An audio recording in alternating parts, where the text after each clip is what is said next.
ये न्यूज के प्रायोजक हैं ProSkillHub.com। अब अच्छी नौकरी पाओ भाषण IT training and placement institute 100% नौकरी के गारंटी। पता कॉलेज चौराहा जॉन टावर रीवा। अब तक अपना पंचे सुने हो कि एक व्यक्ति की संपत्ति में बेटा बेटी या फिर अन्य संतानन के अधिकार होते, पर सुप्रीम कोर्ट के द्वारा एक बढ़िया फैसला सुनावागा, जहां नाना और नानी के संपत्ति में नातिन या नाती के कितना अधिकार होई। एक खातिर नाती और नातिन बता दें कि नाना नानी के संपत्ति में कितना दावेदारी रखा था, यह समझे में बड़ी सहूलियत मिलने वाली है। बता दें कि भारतीय संविधान में हिंदू महिला के संपत्ति के अधिकारन का 2 चरण में विभाजित किया गया है, 2005 से पहले और 2005 के बाद। 2005 से पहले और बाद में एक हिंदू बेटी के संपत्ति के अधिकार का रहे पहले का समझे पड़ी, और उसके बाद हम अपना कह बताओ कि आखिर सुप्रीम कोर्ट के द्वारा इस कौनमेर के फैसला किएगा, जैसे नाना नानी के संपत्ति में नातिन या नाती दावेदार हो सका था। तो विदेश क्षेत्र के पहल बघेली न्यूज चैनल में हम पूजा अपना पंचे सभी जन का प्रणाम करे थे। शुरू करी थे जरूरी जानकारी से। बता दें कि हिंदू उत्तराधिकार अधिनियम हिंदू, जैन, सिख और बौद्ध के ऊपर लागू होता है। HUF की अवधारणा का मान्यता देता है लोगन के एक परिवार जो सामान्य रूप से पूर्वज के वंशानुक्रम में आवत है और जन्म या विवाह के बाद एक दूसरे से संबंधित होते हैं। ये परिवार के सदस्यन का सदस्य और साहदाई के तौर में विभाजित किए जाते हैं, जबकि कानून के द्वारा परिवार में पुरुषन का साहदाई के रूप में मान्यता दी गई रही।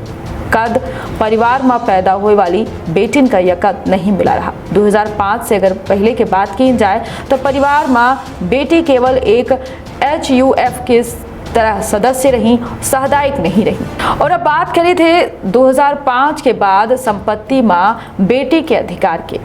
बता दें कि हिंदू उत्तराधिकार अधिनियम 1956 के धारा 6 जो उनके HUF संपत्ति में साहदायिक के अधिकार से संबंधित है, 2005 में यह संशोधित किया गया है। इस संशोधन के बाद बेटी का बेटन के बराबर के दर्जा देगा, यहाँ तक के HUF संपत्ति में साहदायिकी अधिकारन के संबंध है। नतीजन बेटी का साहदायिकी से जुड़े तमाम अधिकार मिला था, जोने वह संपत्ति के विभाजन खातिर पूछब और HUF के कर्ता बनाए के अधिकारों शामिल किया गया है। संशोधन 9 सितंबर 2005 का प्रभावी था। हालांकि परिवार में पैदा हुई वाली बेटिन का साहदायिक अधिकार मिलत रहे। विवाह के आधार में परिवार में आवे वाली महिलन का बहनों केवल सदस्य के रूप में माना जाता है। नतीजन संपत्ति विभाजन के खातिर पूछे की हकदार बेटी नहीं आई। बावजूद के जब विभाजन होता है तो रख रखाव और शेयर के हकदार होती हैं। बता दें कि हिंदू उत्तराधिकार संशोधन अधिनियम 2005 के तहत विवाहित बेटी के अगर अधिकारन के बात की जाए तो शादी के बाद एक बेटी अपने माता पिता के HUF सदस्य नहीं हुए लेकिन साहदायिक बनी रही। एक ही खातिर HUF संपत्ति के विभाजन के खातिर पूछ है और HUF के कर्ता बने के हकदार है। बेटी अपने पिता के HUF के सबसे बड़ी को पर्सन है। अगर बेटी अपने पिता के HUF के सबसे बड़ी कोपार्टनर है।